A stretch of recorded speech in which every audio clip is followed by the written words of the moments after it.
بسم اللہ الرحمن الرحیم۔ تفسیر عثمانی سورہ مائدہ پارٹ نمبر 2۔ اخذنا میثاقہم، ان سے بھی لیا تھا ہم نے عہد ان کا، فنسوا حظا مما ذکروا بہ، پھر بھول گئے نفع اٹھانا اس نصیحت سے جو ان کو کی گئی تھی۔ نمبر 1، فاغرینا بینہم العداوۃ والبغضاء، پھر ہم نے لگا دی آپس میں ان کے دشمنی اور کینہ۔ نمبر 2، الی یوم القیامہ، قیامت کے دن تک۔ نمبر 3، وسوف ینبئہم اللہ بما کانوا یصنعون، اور آخر جتاوے گا ان کو اللہ جو کچھ کرتے تھے۔ نمبر 4، یا اہل الکتاب، اے کتاب والو، قد جاءکم رسولنا، تحقیق آیا ہے تمہارے پاس رسول ہمارا، یبین لکم کثیرا، ظاہر کرتا ہے تم پر بہت سی چیزیں، مما کنتم تخفون من الکتاب، جن کو تم چھپاتے تھے کتاب میں سے، ویعفو عن کثیر، اور درگزر کرتا ہے بہت چیزوں سے۔ نمبر 5، قد جاءکم من اللہ نور و کتاب مبین، بے شک تمہارے پاس آئی ہے اللہ کی طرف سے روشنی اور کتاب ظاہر کرنے والی۔ یہدی بہ اللہ من اتبع رضوانہ، جس سے اللہ ہدایت کرتا ہے اس کو جو تابع ہوا اس کی رضا کا، سبل السلامی، سلامتی کی راہیں، ویخرجہم، اور ان کو نکالتا ہے، من الظلمات الی النور، اندھیروں سے روشنی میں، باذنہ، اپنے حکم سے، ویہدیہم الی صراط مستقیم، اور ان کو چلاتا ہے سیدھی راہ۔ نمبر 6، لقد کفر الذین قالوا، بے شک کافر ہوئے، قالوا ان، جنہوں نے کہا کہ، تفسیر۔ نمبر 1، یعنی یہود کی طرح ان سے بھی عہد لیا گیا تھا، لیکن یہ بھی عہد شکنی اور بے وفائی میں اپنے پیش روؤں سے کچھ کم نہیں رہے۔ انہوں نے بھی ان پیش بہا نصائح سے جن پر نجات و فلاح ابدی کا مدار تھا کوئی فائدہ نہ اٹھایا۔ بائبل میں نصیحتوں کا وہ حصہ باقی ہی نہ چھوڑا جو حقیقتاً مذہب کا مغز تھا۔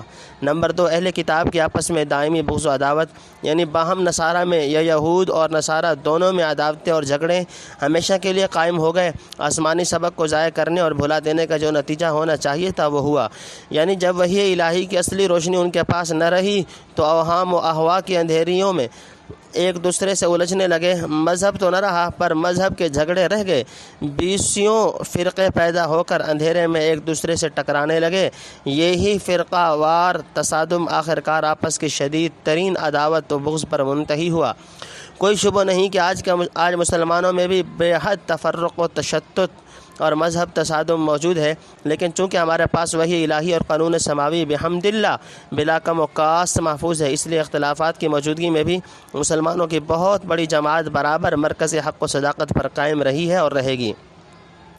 اس کے برخلاف یہود و نصارہ کے اختلافات، یہ مثلاً پروٹسٹنٹ اور رومن کیتھولک وغیرہ فرقوں کی باہمی مخالفت میں کوئی ایک فریق بھی نہ آج شاہراہ حق و صداقت پر قائم ہے اور نہ قیامت تک ہو سکتا ہے، کیونکہ وہ وحی الہی کی روشنی کو، جس کے بدون کوئی انسان خدا تعالیٰ اور اس کے قوانین کی صحیح معرفت نہیں کر سکتا، اپنی بے اعتدالیوں اور غلط کاریوں سے ضائع کر چکے ہیں۔ اب جب تک وہ اس محرف بائبل کے دامن سے وابستہ رہیں گے، محال ہے کہ قیامت تک ان کو رانا اور محض بے اصول اختلافات اور فرقہ وارانہ بغض و عناد کی ظلمت سے نکل کر حق کا راستہ دیکھ سکیں اور نجات ابدی کی شاہ راہ پر چل سکیں۔ باقی جو لوگ آج نفس مذہب خصوصاً عیسائیت کا مذاق اڑاتے ہیں اور جنہوں نے لفظ مسیحیت یا موجودہ بائبل کو محض چند سیاسی ضرورتوں کے لیے رکھ چھوڑا ہے، اس آیت میں ان نصارہ کا ذکر نہیں، اور اگر مان لیا جائے کہ وہ بھی آیت کے تحت میں داخل ہیں تو ان کی باہمی عداوتیں اور ایک دوسرے کے خلاف خفیہ ریشہ دانیاں اور اعلانیہ محاربات بھی باخبر اصحاب پر پوشیدہ نہیں ہیں۔ نمبر 3، یعنی جب تک وہ رہیں گے یہ اختلاف اور بغض و عناد بھی ہمیشہ رہے گا۔ یہاں قیامت تک کا لفظ ایسا ہے جیسے ہمارے محاورات میں کہہ دیتے ہیں کہ فلاں شخص تو قیامت تک بھی فلاں حرکت سے باز نہ آئے گا، اس کے یہ معنی نہیں ہوتے کہ وہ شخص قیامت تک زندہ رہے گا اور یہ حرکت کرتا رہے گا۔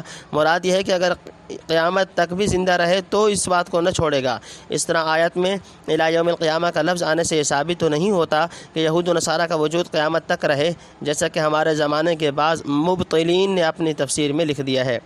نمبر 4، یعنی آخرت میں پوری طرح اور دنیا میں بھی بعض واقعات کے ذریعے سے ان کو اپنی کرتوت کا نتیجہ معلوم ہو جائے گا۔ نمبر 5، یہود و نصارہ کو اسلام کی دعوت، یہ سب یہود و نصارہ کو خطاب ہے کہ وہ نبی آخر الزمان صلی اللہ علیہ وسلم جن کی آمد کی بشارات تمہاری کتابوں میں اس قدر تحریف ہونے پر بھی کسی نہ کسی عنوان سے موجود ہیں، تشریف لے آئے، جن کے منہ میں خدا نے اپنا کلام ڈالا ہے، جنہوں نے ان حقائق کی تکمیل کی جو حضرت مسیح ناتمام چھوڑ گئے تھے۔ تورات و انجیل کی جن باتوں کو تم چھپاتے تھے اور بدل سدل کر بیان کرتے تھے، ان میں کی سب ضروری باتیں اس نبی آخر زمان نے ظاہر فرما دیں اور جن باتوں کو اب چندہ ضرورت نہ تھی ان سے درگزر کیا۔ نمبر 6، شاید نور سے خود نبی کریم صلی اللہ علیہ وسلم اور کتاب مبین سے قرآن کریم مراد ہے، یعنی یہود و نصارہ جو وحی الہی کی روشنی کو ضائع کر کے اہواء و آراء کی تاریکی اور باہمی خلاف و شقاق کے گڑھوں میں پڑے دھکے کھا رہے ہیں، جن سے نکلنے کا بحالت موجودہ قیامت تک امکان نہیں۔ ان سے کہہ دو کہ خدا کی سب سے بڑی روشنی آ گئی، اگر نجات ابدی کے صحیح راستے پر چلنا چاہتے ہو تو اس روشنی میں حق تعالیٰ کی رضا کے پیچھے چل پڑو، سلامتی کی راہیں کھلی پاؤ گے اور اندھیرے سے نکل کر اجالے میں بے کھٹکے چل سکو گے، اور جس کی رضا کے تابع ہو کر چل رہے ہو اسی کی دستگیری سے صراط مستقیم کو بے تکلف طے کر لو گے۔ اللہ هو المسیح ابن مریم، اللہ تو وہی ہے، مسیح ہے، مریم کا بیٹا۔ نمبر 1، قل فمن یملک من اللہ شیئا، تو کہہ دے پھر کس کا بس چلتا ہے اللہ کے آگے، ان اراد ان یہلک المسیح ابن مریم، اگر وہ چاہے کہ ہلاک کرے مسیح مریم کے بیٹے کو، وامہ اور اس کی ماں کو، ومن فی الارض جمیعا اور جتنے لوگ ہیں زمین میں سب کو۔ نمبر 2، وَلِلَّهِ مُلْكُ السَّمَاوَاتِ وَالْأَرْضِ، اللہ ہی کے لیے ہے سلطنت آسمانوں اور زمینوں کی، وَمَا بَيْنَهُمَا اور جو کچھ درمیان ان دونوں کے ہے، يَخْلُقُ مَا يَشَاءُ پیدا کرتا ہے جو چاہے۔ نمبر 3، وَاللَّهُ عَلَى كُلِّ شَيْءٍ قدیر اور اللہ ہر چیز پر قادر ہے۔ نمبر 4، وقالت اليهود والنصارى اور کہتے ہیں یہود اور نصارہ، نحن ابناء اللہ واحباؤہ ہم بیٹے ہیں اللہ کے اور اس کے پیارے۔ نمبر 5، قل فلم یعذبکم بذنوبکم تو کہے پھر کیوں عذاب کرتا ہے تم کو تمہارے گناہوں پر۔ نمبر 6، بل انتم بشر ممن کوئی نہیں بلکہ تم بھی ایک آدمی ہو اس کے۔ تفسیر نمبر 1، حضرت عیسیٰ کی الوہیت کا ابطال، یعنی مسیح کے علاوہ خدا کوئی اور چیز نہیں۔ کہتے ہیں کہ یہ عقیدہ نصارہ میں سے فرقہ یعقوبیہ کا ہے، جس کے نزدیک مسیح کے قالب میں خدا حلول کیے ہوئے ہیں، معاذ اللہ۔ یا یوں کہا جائے کہ جب نصارہ حضرت مسیح کی نسبت الوہیت کے قائل ہیں اور ساتھ ہی توحید کا بھی زبان سے اقرار کرتے جاتے ہیں، یعنی خدا ایک ہی ہے، تو ان دونوں دعووں کا لازمی نتیجہ یہ ہے کہ ان کے نزدیک مسیح کے سوا کوئی خدا نہ ہو۔ بہرحال کوئی صورت لی جائے، اس عقیدہ کے کفر صریح ہونے میں کیا شبہ ہو سکتا ہے۔ نمبر 2، یعنی اگر فرض کرو خدا قادر و قہار یہ چاہتے کہ حضرت مسیح اور مریم اور اگلے پچھلے کل زمین پر بسنے والوں کو اکٹھا کر کے ایک دم میں ہلاک کر دے، تو تم ہی بتلاؤ کہ اس کا ہاتھ کون پکڑ سکتا ہے۔ یعنی ازل و ابد کے سارے انسان بھی اگر فرض کرو مجتمع کر دیے جائیں اور خدا ایک آن میں سب کو ہلاک کرنا چاہے، تو سب کی اجتماعی قوت بھی خدا کے ارادہ کو تھوڑی دیر کے لیے ملتوی نہیں کر سکتی، کیونکہ مخلوقات کی قدرت جو عطائی اور محدود ہے، خدا کی ذاتی اور لامحدود قدرت کے مقابلے میں عاجز محض ہے، جس کا اعتراف خود وہ لوگ بھی کرتے ہیں جن کے رد میں یہ خطاب کیا جا رہا ہے، بلکہ خود مسیح ابن مریم بھی، جن کو یہ لوگ خدا بنا رہے ہیں، اس کے معترف ہیں۔ چنانچہ مرقس کی انجیل میں حضرت مسیح علیہ السلام کا یہ مقولہ موجود ہے، اے باپ ہر چیز تیری قدرت کے تحت میں ہے، تو مجھ سے یہ یعنی موت کا پیالہ ٹلا دے، اس طرح نہیں جو میں چاہتا ہوں بلکہ اس طرح جیسے تیرا ارادہ ہے۔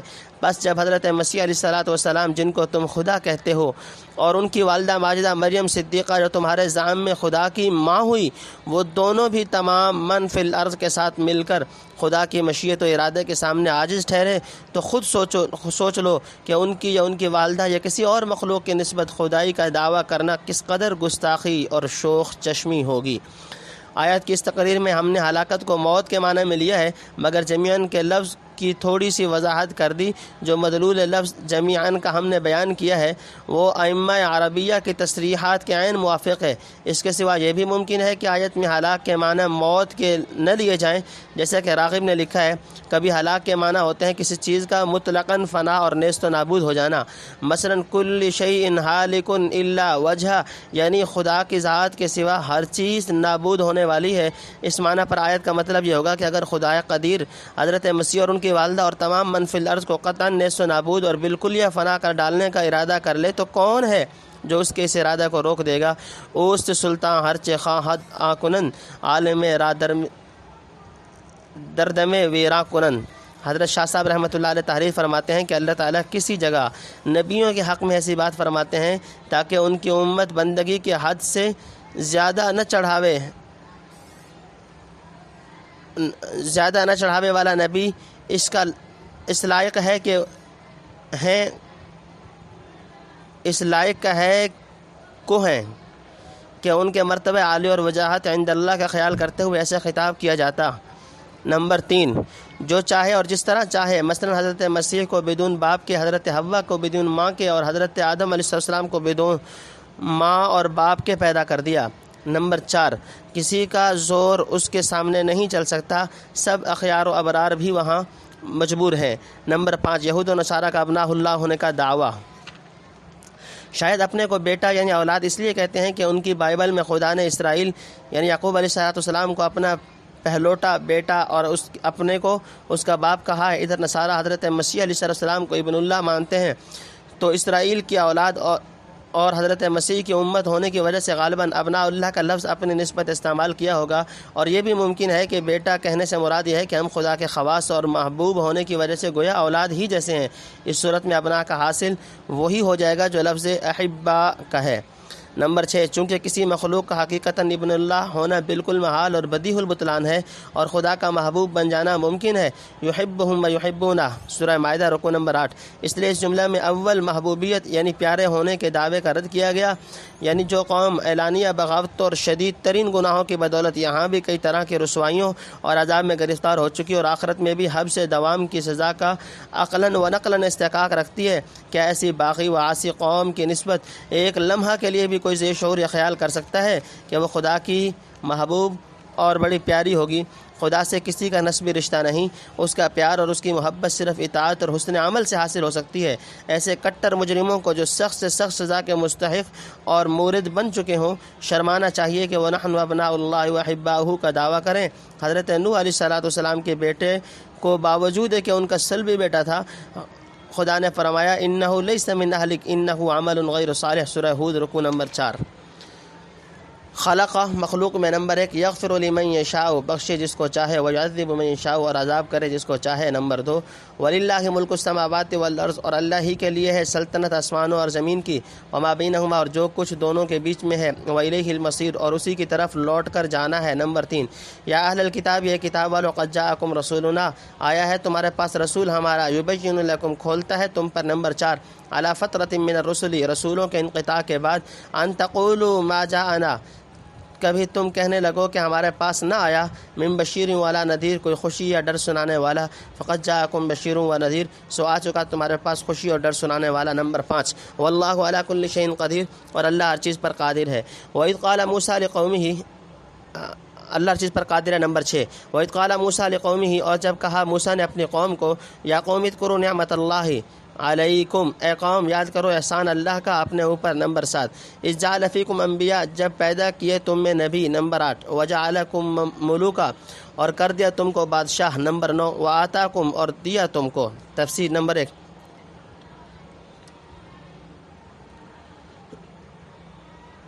بشرا اصل لغت میں کھال کے اوپر والی سطح کو کہتے ہیں۔ تھوڑی سی مناسبت سے آدمی کو بشر کہنے لگے، شاید اس لفظ کہ یہاں اختیار کرنے میں یہ نقطہ ہو کہ تم کو خدا کا بیٹا اور پیارا تو درکنار شریف اور ممتاز انسان بھی نہیں کہا جا سکتا، صرف بشرہ اور شکل و صورت کے لحاظ سے خدا کے پیدا کیے ہوئے ایک معمولی آدمی کہلائے جا سکتے ہو، جن کے پیدائش بھی اسی معتاد طریقے سے ہوئی ہے جس طرح عام انسانوں کی ہوتی ہے، پھر بلا ابنیت کا وہم کدھر سے راہ پا سکتا ہے۔ نمبر 2، کیونکہ وہی جانتا ہے کہ کون بخشنے کے لائق ہے اور کسے سزا دی جائے۔ نمبر 3، تو جسے وہ اپنی رحمت اور حکمت سے معاف کرنا چاہے یا عدل و انصاف سے سزا دینا چاہے، اس میں کون مزاحم ہو سکتا ہے؟ نہ کسی مجرم کے لیے یہ گنجائش ہے کہ اس کے قلم رو آسمان و زمین سے باہر نکل جائے، اور نہ یہ کہ مرنے کے بعد دوسری زندگی میں کہیں اور بھاگ جائے۔ نمبر 4، اہل کتاب کو رسول اللہ کی اطاعت کا حکم، یعنی ہمارے احکام و شرائع نہایت توضیح کے ساتھ کھول کر بیان کرتے ہیں۔ اس رکوع کے شروع میں سے بنی اسرائیل، یہود و نصارہ کے مختلف قسم کی شرارتوں اور حماقتوں کو بیان فرما کر یہ بتلایا تھا کہ اب ہمارا رسول تمہارے پاس آ چکا جو تمہاری غلط کاریوں کو واضح کرتا ہے اور تم کو ظلمت سے نکال کر نور کی طرف لے جانا چاہتا ہے۔ کے بعد اس پر متنبع فرمایا کہ اب نور ہدایت کی طرف جانا 2 چیزوں پر موقوف ہے، ایک یہ کہ خدا تعالیٰ کی صحیح معرفت حاصل کرو اور مخلوق و خالق کے تعلق کے متعلق غلط عقیدے مت جماؤ۔ لقد کفر الذین قالوا ان اللہ هو المسیح ابن مریم سے یہاں تک اسی جزء کا بیان تھا دوسری چیز یہ ہے کہ نبی الانبیاء صلی اللہ علیہ وسلم پر ایمان لاؤ جو تمام انبیاء سابقین کے کمالات کے جامع اور شرائع الہیہ کے سب سے بڑے اور آخری شارح ہیں۔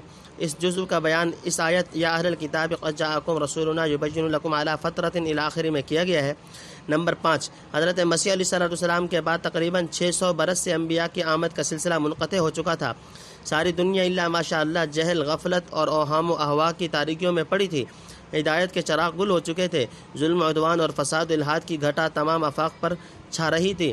اس وقت سارے جہان کی اصلاح کے لیے خدا نے سب سے بڑا ہادی اور نذیر و بشیر بھیجا، جو جاہلوں کو فلاح دارین سے راستے بتلائے، غافلوں کو اپنے انذار و تخویف سے بیدار کرے اور پست ہمتوں کو بشارتیں سنا کر ابھارے۔ اس طرح ساری مخلوق پر خدا کی حجت تمام ہو گئی، کوئی مانے یا نہ مانے۔ نمبر 6، یعنی تم اگر اس پیغمبر کی بات نہ مانو گے تو خدا کی قدرت ہے کہ کوئی دوسری قوم کھڑی کر دے جو اس کے پیغام کو پوری طرح قبول کرے گی اور پیغمبر کا ساتھ دے گی۔ خدا کا کام کچھ تم پر موقوف نہیں۔ نمبر 7، موضح القرآن میں ہے کہ حضرت ابراہیم علیہ السلام اپنے باپ کا وطن چھوڑ نکلے اللہ کی راہ میں اور ملک شام میں آ کر ٹھہرے اور مدت تک ان کی اولاد نہ ہوئی۔ تب اللہ نے بشارت دی کہ تیرے اولاد بہت پھیلاؤں گا اور زمین شام ان کو دوں گا اور نبوت، دین، کتاب اور سلطنت ان میں رکھوں گا۔ پھر حضرت موسیٰ کے وقت وہ وعدہ پورا کیا، بنی اسرائیل کو فرعون کی بیگار سے خلاص کیا اور اس کو غرق کیا اور ان کو فرمایا کہ جہاد کرو عمالقہ سے، ملک شام فتح کر لو، پھر ہمیشہ وہ ملک شام تمہارا ہے۔ حضرت موسیٰ نے 12 قبائل بنی اسرائیل پر سردار کیے تھے، ان کو بھیجا اس ملک کی خبریں لائیں۔ وہ خبریں لائے تو ملک شام کی بہت خوبیاں بیان کی اور وہاں جو عمالقہ مسلط تھے ان کا زور قوت بیان کیا۔ حضرت موسیٰ نے ان کو کہا کہ تم قوم کے سامنے ملک کی خوبی بیان کرو اور دشمن کی قوت کا ذکر مت کرو۔ ان میں سے 2 شخص اس حکم پر رہے کہ اور 10 نے خلاف کیا۔ قوم نے سنا تو نامردی کرنے لگے اور چاہا کہ پھر الٹے مصر چلے جائیں۔ اس تقصیر کی وجہ سے 40 برس فتح میں دیر لگی۔ اس قدر مدت جنگلوں میں بھٹکتے پھرتے رہے جب اس قرن کے لوگ مر چکے، مگر وہ 2 شخص کے وہی حضرت موسیٰ کے بعد خلیفہ ہوئے، ان کے ہاتھ سے فتح ہوئی۔ نمبر 8، بنی اسرائیل پر اللہ کی نعمتوں کا ذکر، یعنی تمہارے جد اعلیٰ حضرت ابراہیم سے لے کر آج تک کتنے نبی پیدا کیے، مثلا حضرت اسماعیل، اسحاق، یعقوب، یوسف اور خود موسیٰ و ہارون علیہم الصلاۃ والتسلیم۔ پھر ان کے بعد بھی یہی سلسلہ مدت دراز تک ان میں قائم رکھا۔ نمبر 9، یعنی فرعونیوں کے ذلیل ترین غلامی سے آزادی دلا کر ان کے اموال و املاک پر قبضہ کیا، اور اس سے پہلے تم ہی میں سے حضرت یوسف علیہ السلام کو مصر کے خزائن اور سلطنت پر کیسے تسلط عطا فرمایا۔ پھر مستقبل میں بھی حضرت سلیمان وغیرہ نبی اور بادشاہ پیدا کیے، گویا دین اور دنیا دونوں کی اعلیٰ نعمتوں سے تم کو سرفراز کیا، کیونکہ دینی مناصب میں سب سے بڑا منصب نبوت اور دنیاوی اقوال کی آخری حد آزادی اور بادشاہت ہے۔ یہ دونوں چیزیں مرحمت کی گئیں۔ ما لم یؤت احدا من العالمین، جو نہیں دیا تھا کسی کو جہان میں۔ نمبر 1، یا قوم ادخلوا الارض المقدسہ، اے قوم داخل ہو زمین پاک میں، التی کتب اللہ لکم، جو مقرر کر دی ہے اللہ نے تمہارے واسطے۔ نمبر 2، ولا ترتدوا علی ادبارکم، اور نہ لوٹو اپنی پیٹھ کی طرف، فتنقلبوا خاسرین، پھر جا پڑو گے نقصان میں۔ نمبر 3، قالوا یا موسیٰ، بولے اے موسیٰ، ان فیہا قوما جبارین، وہاں ایک قوم ہے زبردست۔ نمبر 4، وَإِنَّا لَن نَّدْخُلَهَا حَتَّى يَخْرُجُوا مِنْهَا، اور ہم ہرگز وہاں نہ جائیں گے یہاں تک کہ وہ نکل جائیں اس میں سے۔ فَإِن يَخْرُجُوا مِنْهَا، پھر اگر وہ نکل جائیں گے اس میں سے، فَإِنَّا دَاخِلُونَ، تو ہم ضرور داخل ہوں گے۔ نمبر 5، قال رجلان من الذين يخافون، کہا 2 مردوں نے اللہ سے ڈرنے والوں میں سے، انعم اللہ علیہما، کہ خدا کی نوازش تھی ان 2 پر۔ نمبر 6، ادخلوا علیہم الباب، گھس جاؤ ان پر حملہ کر کے دروازے میں، فإذا دخلتموہ، پھر جب تم اس میں سے گھس جاؤ گے، فإنکم غالبون، تو تم ہی غالب ہوگے۔ نمبر 7، وعلی اللہ فتوکلوا، اور اللہ پر بھروسہ رکھو، ان کنتم مؤمنین، اگر یقین رکھتے ہو۔ نمبر 8، قالوا یا موسیٰ،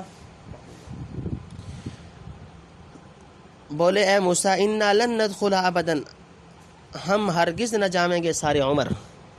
تفسیر نمبر 1، یعنی اس وقت جب موسیٰ علیہ السلام کو یہ خطاب فرما رہے تھے، بنی اسرائیل پر تمام دنیا کے لوگوں سے زیادہ خدا کی نوازشیں ہوئیں، اور اگر احد من العالمین کو عموم پر حمل کیا جائے تو یہ اس لیے صحیح نہیں کہ امت محمدیہ کی نسبت خود قرآن میں تصریح ہے، کنتم خیر امت اخرجت للناس، آل عمران رکوع نمبر 12، وکذالک جعلناکم امۃ وسطا لتکونوا شہداء علی الناس، سورہ بقرہ رکوع نمبر 17۔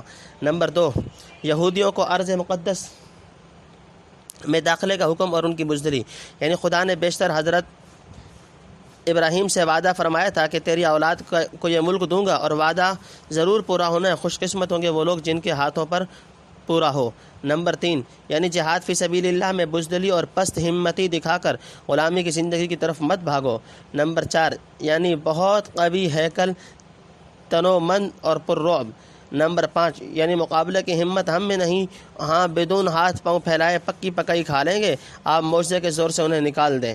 نمبر 6، وہ 2 شخص حضرت یوشع بن نون اور کالب بن یوفنا تھے جو خدا سے ڈرتے تھے، اس لیے عمالقہ وغیرہ کا کچھ ڈر ان کو نہ رہا۔ ہر کے تر سید از حق و تقوی گزید، ترسد از ہوئے جن و انس ہر کے دید۔ نمبر 7، یعنی ہمت کر کے شہر کے پھاٹک تک تو چلو، پھر خدا تم کو غالب کرے گا، خدا اسی کی مدد کرتا ہے جو خود بھی اپنی مدد کرے۔ نمبر 8، توکل کا مفہوم معلوم ہوا کہ اسباب مشروعہ کو ترک کرنا توکل نہیں، توکل یہ ہے کہ کسی نیک مقصد کے لیے انتہائی کوشش اور جہاد کرے، پھر اس کے مثمر و منتج ہونے کے لیے خدا پر بھروسہ رکھے اور اپنی کوشش پر نازاں اور مغرور نہ ہو۔ باقی اسباب مشروعہ کو چھوڑ کر خالی امیدیں باندھے رہنا توکل نہیں، تعطل ہے۔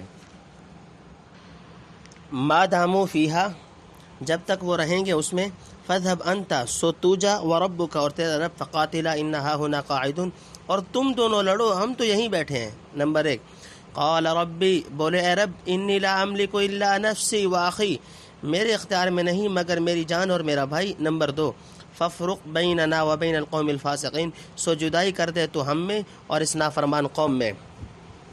قال فإنها محرمۃ علیہم 40 سنہ، فرمایا تحقیق وہ زمین حرام کی گئی ان پر 40 برس۔ یتیہون فی الارض، سر مارتے پھریں گے ملک میں، فلا تأس علی القوم الکافرین، سو تو افسوس نہ کر نافرمان لوگوں پر۔ نمبر 3، وَاتْلُ عَلَيْهِمْ نَبَأَ ابْنَيْ آدَمَ بِالْحَقِّ، اور سنا ان کو حال واقع آدم کے 2 بیٹوں کا۔ نمبر 4، تفسیر۔ نمبر 1، یہ اس قوم کا مقولہ ہے نحن ابناء اللہ و احباؤ کا دعویٰ رکھتی تھی، مگر یہ گستاخانہ کلمات ان کے مستمر تمرد و طغیان سے کچھ بھی مستبعد نہیں۔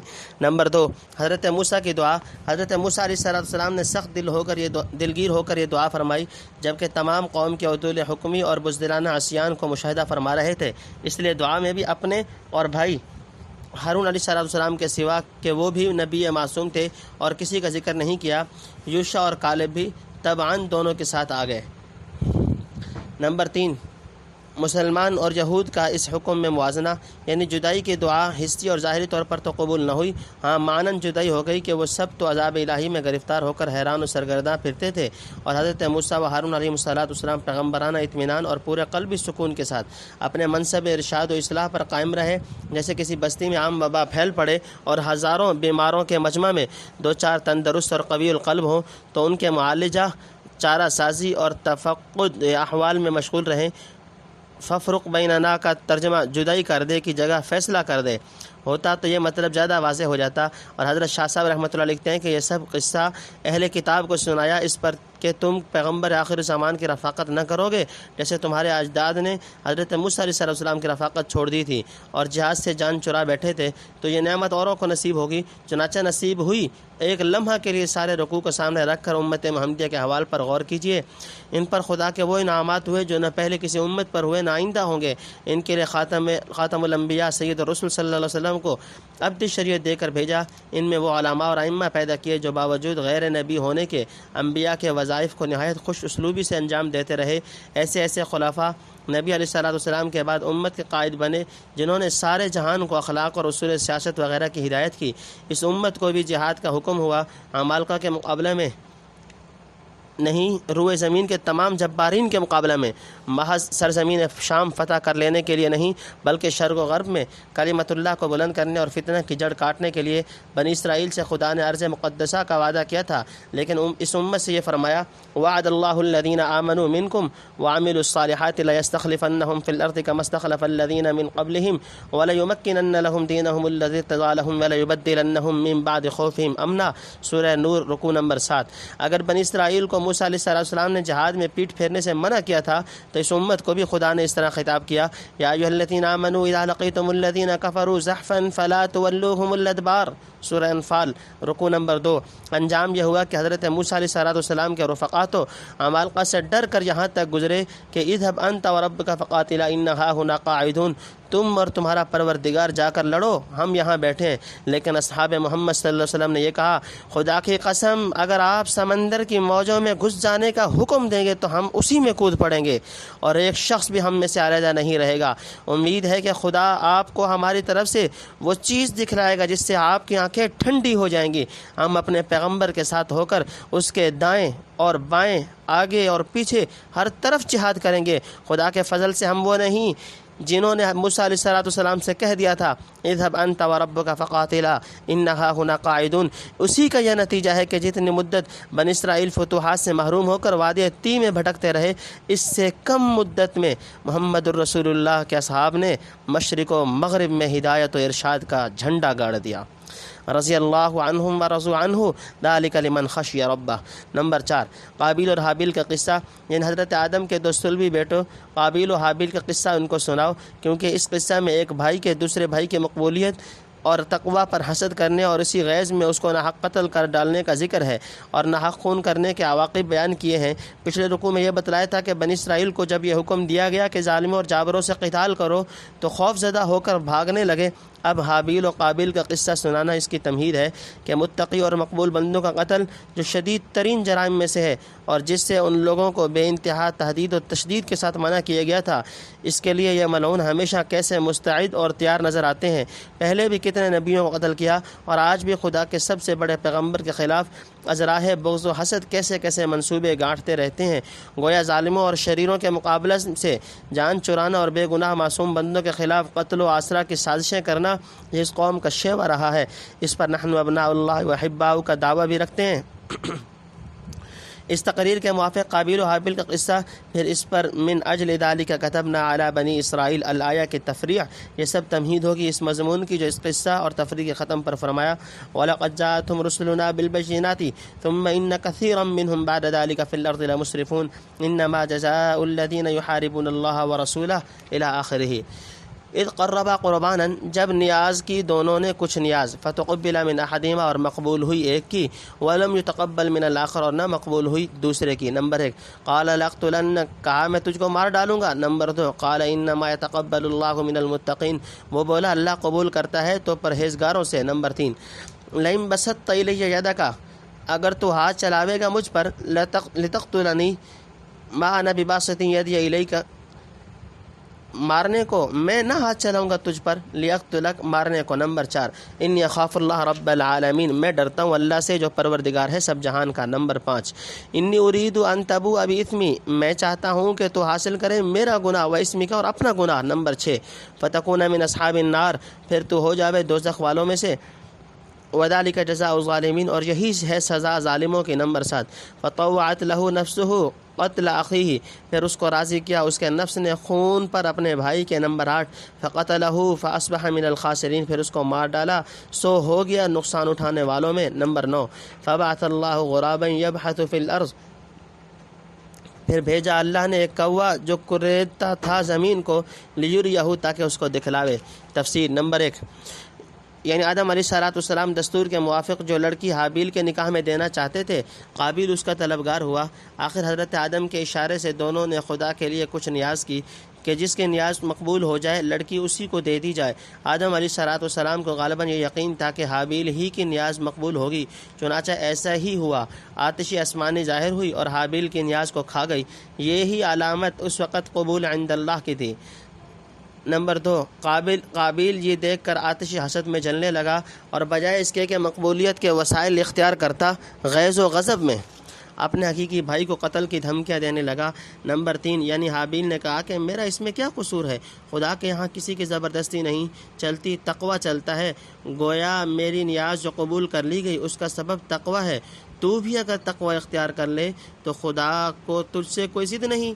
نمبر 4، یعنی حضرت شاہ صاحب فرماتے ہیں کہ اگر کوئی ناحق کسی کو مارنے لگے اس کو رخصت ہے کہ ظالم کو مارے، اور اگر صبر کرے تو شہادت کا درجہ ہے، اور یہ حکم اپنے مسلمان بھائی کے مقابلے میں ہے، ورنہ جہاں انتقام و مدافعات میں شرعی مصلحت و ضرورت ہو وہاں ہاتھ پاؤں توڑ کر بیٹھ رہنا جائز نہیں، مثلا کافروں یا باغیوں سے قتال کرنا۔ والذین اذا اصابہم البغی هم ینتصرون، سورہ شورى رکوع نمبر 4۔ نمبر 5، حابیل کا خوف خدا، یعنی میں تجھ سے ڈر کر نہیں بلکہ خدا سے ڈر کر یہ چاہتا ہوں کہ جہاں تک شرعاً گنجائش ہے بھائی کے خون میں اپنے ہاتھ رنگین نہ کروں۔ ایوب سختیانی فرماتے تھے کہ امت محمدیہ میں پہلا شخص جس نے اس آیت پر عمل کر کے دکھلایا حضرت عثمان ابن عفان رضی اللہ تعالی عنہ ہے۔ ابن کثیر، جنہوں نے اپنا گلا کٹوا دیا لیکن اپنی رضا سے کسی مسلمان کی انگلی نہ کٹنے دی۔ نمبر 6، یعنی میرا قتل کا گناہ بھی اپنے دوسرے گناہوں کے ساتھ حاصل کر لے۔ ابن جریر نے مفسرین کا اجماع نقل کیا ہے کہ بھی اسمی کے معنی یہی ہے۔ باقی جنہوں نے یہ لکھا کہ قیامت میں مظلوم کے گناہ ظالم پر ڈالے جائیں گے، وہ مضمون بھی ایک حیثیت سے صحیح ہے، مگر محققین کے نزدیک وہ اس آیت کی تفسیر نہیں۔ اب حابیل کے کلام کا حاصل یہ ہوا کہ اگر تو نے یہی ٹھان لی ہے کہ میرے قتل کا وبال اپنے سر رکھے تو میں بھی ارادہ کر لیا ہے کہ کوئی مدافعت اپنی جانب سے نہ کروں، حتیٰ کہ ترک عظیمت کا حرف بھی مجھ پر نہ آنے پائے۔ نمبر 7، یعنی تیرے عمر بھر کے گناہ تجھ پر ثابت رہیں، میرے خون کے گناہ چڑھے اور مظلومیت کی وجہ سے میرے گناہ اتریں۔ موضح القرآن۔ نمبر 8، شاید ابتدا میں کچھ جھجک ہوگی، شدہ نفس امارہ نے خیال پختہ کر دیا، اور یہی کیفیت عموماً معاصی کی ابتدا میں ہوتی ہے۔ نمبر 9، ظلم اور قطع رحم کی سزا دنیا میں۔ دنیاوی خسران تو یہ کہ ایسا نیک بھائی جو قوت بازو بنتا ہاتھ سے کھویا اور خود پاگل ہو کر مرا۔ حدیث میں ہے کہ ظلم اور قطع رحم 2 گناہ ایسے ہیں کہ جن کی سزا آخرت سے پہلے یہاں بھی ملتی ہے، اور اخروی خسران یہ کہ ظلم، قطع رحم، قتل عمد اور بدامنی کا دروازہ دنیا میں کھول دینے سے ان سب گناہوں کی سزا کا موجب ہوا، اور آئندہ بھی جتنے اس نوعیت کے گناہ دنیا میں کیے جائیں گے سب میں بانی ہونے کی وجہ سے اس کی شرکت رہے گی، جیسے کہ حدیث میں مصرح ہے۔ کیف یواری سوءۃ اخی، کس طرح چھپاتا ہے لاش اپنے بھائی کی۔ قال یا ویلتا عجزت، بولا اے افسوس مجھ سے اتنا نہ ہو سکا، ان اکون مثل ھذا الغراب، کہ ہوں برابر اس کوے کی، فاواری سوءۃ اخی، کہ میں چھپاؤں لاش اپنے بھائی کی۔ نمبر 1، فاصبح من النادمین، پھر لگا پچھتانے۔ نمبر 2، من اجل ذلک، اسی سبب سے، کتبنا، لکھا ہم نے۔ نمبر 3، علی بنی اسرائیل پر، انہ من قتل نفسا، کہ جو کوئی قتل کرے ایک جان، بغیر نفس، کو بلا عوض جان کے، او فساد فی الارض، یا بغیر فساد کرنے کے ملک میں۔ نمبر 4، فکانما قتل الناس جمیعا، تو گویا قتل کر ڈالا اس نے سب لوگوں کو۔ ومن احیاھا فکانما احیا الناس جمیعا، اور جس نے زندہ رکھا ایک جان کو تو گویا زندہ کر دیا سب لوگوں کو۔ نمبر 5، وَلَقَدْ جَاءَتْهُمْ رُسُلُنَا بِالْبَيِّنَاتِ، اور لا چکے ہیں ان کے پاس رسول ہمارے کھلے ہوئے حکم۔ نمبر 6، ثُمَّ إِنَّ كَثِيرًا مِّنْهُمْ، پھر بہت لوگ ان میں سے، بعد ذالک، اس پر بھی، فی الارض، ملک میں، لمسرفون، دست درازی کرتے ہیں۔ نمبر 7، انما جزاء الذین یحاربون اللہ، یہی سزا ہے ان کی جو لڑائی کرتے ہیں اللہ سے۔ تفسیر۔ نمبر 1، حابیل کی لاش کی تدفین، چونکہ اس سے پہلے کوئی انسان مرا نہ تھا، اس لیے قتل کے بعد اس کی سمجھ میں نہ آیا کہ لاش کو کیا کرے۔ آخر ایک کوے کو دیکھا کہ زمین کورید رہا ہے، یا دوسرے مردہ کوے کو مٹی ہٹا کر زمین میں چھپا رہا ہے، اسے دیکھ کر کچھ عقل آئی کہ میں بھی اپنے بھائی کی لاش کو دفن کر دوں، اور افسوس بھی ہوا کہ میں عقل و فہم اور بھائی کی ہمدردی میں اس جانور سے بھی گیا گزرا ہوا۔ شاید اس لیے حق تعالیٰ نے ایک ادنا جانور کے ذریعے اسے تنبیہ فرمائی کہ وہ اپنی وحشت اور حماقت پر کچھ شرمائے۔ جانوروں میں کوے کی یہ خصوصیت ہے کہ وہ اپنے بھائی کی لاش کو کھلا چھوڑ دینے پر بہت شور مچاتا ہے۔ نمبر 2، پچھتانا وہ نافع ہے جس کے ساتھ گناہ سے معذرت و انکسار اور فکر و تدارک بھی ہو۔ اس موقع پر اس کا پچھتانا حق تعالیٰ کے عصیان پر نہیں بلکہ اپنی بدحالی پر تھا جو قتل کے بعد اسے لاحق ہوئی۔ نمبر 3، یعنی ناحق قتل میں جو دنیاوی اور اخروی خسران ہے اور جو بد نتائج اس پر مرتب ہوتے ہیں، حتیٰ کہ خود قاتل بھی اس حرکت کے بعد بسا اوقات پچھتاتا اور کف افسوس ملتا ہے۔ اسی سبب ہم نے بنی اسرائیل کو یہ ہدایت کی۔ الی آخرہ۔ نمبر 4، ایک بے گناہ قتل تمام انسانوں کا قتل ہے۔ ملک میں فساد کرنے کی بہت سی صورتیں ہیں، مثلا اہل حق کو دین حق سے روکے یا پیغمبروں کی اہانت کرے یا الیاذ باللہ مرتد ہو کر اپنے وجود سے دوسروں کو مرتد ہونے کی ترغیب دے، وقس علی ذالک۔ نمبر 5، یعنی اول روئے زمین پر بڑا گناہ یہی ہوا کہ قابیل نے حابیل کو قتل کیا، اس کے بعد رسم پڑ گئی۔ اسی سبب سے توریت میں اس طرح فرما دیا کہ ایک کو مارا جیسے سب کو مارا، یعنی ایک کے ناحق خون کرنے سے دوسرے بھی اس جرم پر دلیر ہوتے ہیں۔ تو اس حیثیت سے جو شخص ایک کو قتل کر کے بدامنی کی جڑ قائم کرتا ہے، گویا وہ سب انسانوں کو قتل اور عام بدامنی کا دروازہ کھول رہا ہے، اور جو کسی ایک کو زندہ کرتا یعنی کسی ظالم قاتل کے ہاتھ سے بچاتا ہے، گویا وہ اپنے عمل سے سارے انسانوں کو بچانے اور معمون کرنے کی دعوت دے رہا ہے۔ نمبر 6، مترجم رحمۃ اللہ علیہ نے بینات سے کھلے ہوئے حکم مراد لیے، اور یہ بھی ممکن ہے کہ بینات سے وہ کھلے نشان مراد لیے جائیں جن سے کسی پیغمبر کی من عند اللہ ہونے کی تصدیق ہوتی ہے۔ نمبر 7، یعنی بنی اسرائیل کے بہت سے لوگ ایسے کھلے نشان دیکھ کر اور ایسے کھلے احکام سن کر بھی اپنے ظلم و طغیان اور دست درازیوں سے باز نہ آئے۔ انبیاء معصومین کو قتل اور آپس میں ناحق خون کرنا ان کا ہمیشہ سے وتیرہ رہا، اور آج بھی خاتم الانبیاء صلی اللہ علیہ وسلم کے معاذ اللہ قتل یا اظہار آسانی اور مسلمانوں کی تذلیل کے لیے ہر قسم کی ناپاک سازشیں کرتے رہتے ہیں، اور اتنا نہیں سمجھتے کہ جب حکم تورات کے موافق کیف متفق کسی ایک آدمی کا ناحق مار ڈالنا اتنا بڑا جرم ہے کہ گویا اس کا قاتل تمام دنیا کے انسانوں کا قاتل ہے، تو دنیا کے سب سے زیادہ کامل و اکمل انسان اور سب سے زیادہ مقبول و مقدس جماعت کے قتل و اظہار آسانی کے در پہ ہونا اور ان سے لڑائی اور مقابلہ کے لیے کمر باندھنا خدا کے نزدیک کتنا بھاری جرم ہوگا۔ خدا کے سفراء سے لڑائی تو در حقیقت خدا ہی سے لڑائی کرنا ہے۔ شاید اسی لیے اگلی آیت میں ان لوگوں کی دنیاوی اور اخروی سزا کا ذکر کیا گیا ہے جو خدا اور پیغمبر سے لڑائی کرتے ہیں یا دنیا میں طرح طرح کے فساد پھیلا کر مسرفون فی الارض کے مصداق بنتے ہیں۔ یہ پارٹ بھی اپنے اختتام کو پہنچا۔ اللہ تعالی مزید جلدی اور اپنے خاص رحمت سے آسانی سے تکمیل فرما دے۔